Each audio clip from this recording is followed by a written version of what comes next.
Hello दोस्तों, आज हम रिव्यू करने वाले हैं एब्रॉस लेज़र का। ये हमारा पहला एब्रॉस शू नहीं है। इससे पहले हमने फ्यूचर और हैरिस का रिव्यू किया था एक रनर के पर्सपेक्टिव से। ये one of the most requested Indian brand है और एब्रॉस फ्यूचर ट्राई करने के बाद हमें ये समझ में आया कि लोगों को ये इतना पसंद क्यों है। पर हमने ये भी रियलाइज़ किया कि इस शू के काफ़ी सारे वीकनेसेस हैं, स्पेशली वेट और अपर। इसीलिए हमने डिसाइड किया कि एब्रॉस का ही लाइटर सिंपलर अपर वाला शू ट्राई करेंगे और ऑर्डर किया एब्रॉस लेज़र।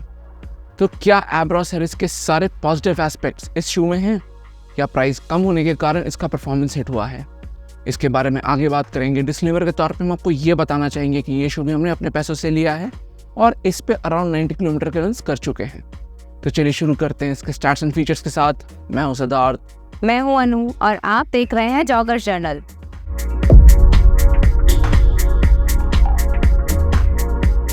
एब्रॉस लेज़र की एस्टिमेटेड स्टैक हाइट है 40 मिलीमीटर हील पर, 30 मिलीमीटर फोरफुट पर और ड्रॉप है 10 मिलीमीटर।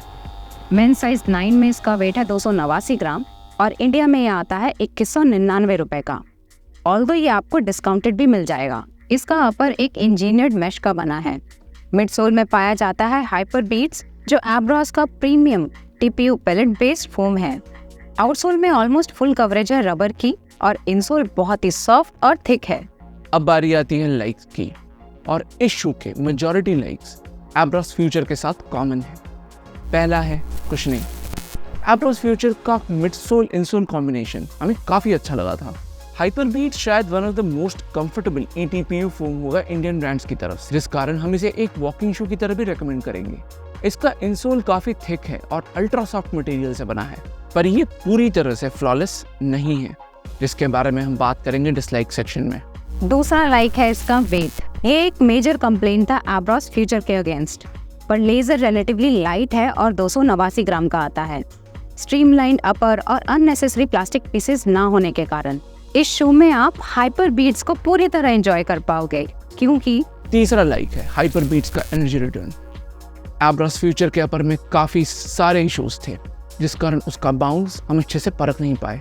लेज़र में ये इश्यूज ना होने के कारण हमने इसे वैरायटी ऑफ रन्स में इस्तेमाल किया और इसका एनर्जी रिटर्न हमें डेफिनेटली अबव एवरेज लगा। ये एक बेहतरीन ट्रेनिंग शू हो सकता है शॉर्ट डिस्टेंस रन्स के लिए, पर लॉन्गर डिस्टेंसेस में भी हमें इसका परफॉर्मेंस अच्छा लगा, जो इसके वर्सेटिलिटी को हाईलाइट करता है। चौथा लाइक है प्राइस। इसकी MRP है 2200 रुपये और हमने इसे लिया है सिर्फ 935 रुपये का। 935 रुपये। हमने बहुत सारे शूज़ को वैल्यू फॉर मनी बताया है, पर इसे कोई नहीं बीट कर सकता। 900 रुपये में अच्छे ब्रांडेड चप्पल भी नहीं आते। डिसलाइक्स की बात करें तो पहला डिसलाइक है इसका इंसोल। इससे हमें 3 इश्यूज हुए। पहला है एंकल में पेन। ये इंसोल थोड़ा एंगल्ड है अंदर की तरफ, जिस कारण रनिंग के दौरान हमारा पैर मीडियल साइड पर टिल्ट हो रहा था। कुछ लॉन्गर रन्स के बाद हम एंकल पेन और फटीग एक्सपीरियंस कर रहे थे। दूसरा इशू जो ये क्रिएट करता है वो है एक्सेसिव हीट। इसका इंसोल काफ़ी सॉफ्ट और प्लश है और हमें ऐसा लगता है कि इस कारण ये काफ़ी हीट जनरेट कर रहा है फ्रिक्शन से। तीसरा इशू है वेट एडिशन। ये इंसोल अकेले 42 ग्राम्स का आता है, जो शायद अभी तक का हैवीएस्ट इंसोल है हमारे एक्सपीरियंस में। इन तीनों का एक सबसे सिंपल सॉल्यूशन है। हमने न्यू बैलेंस रिबेल V4 का इंसोल इसमें डाला और उसके बाद इसका वेट सिर्फ 258 ग्राम्स आया। हमने लास्ट रिव्यू में कहा था कि कोई इंडियन ब्रांड मार्क 6 को रेफरेंस मान के एक रनिंग शू डिज़ाइन करे, पर एब्रॉस लेज़र में दूसरा इंसोल डालने के बाद इसका वेट ऑलमोस्ट मार्क 6 के बराबर आ गया है।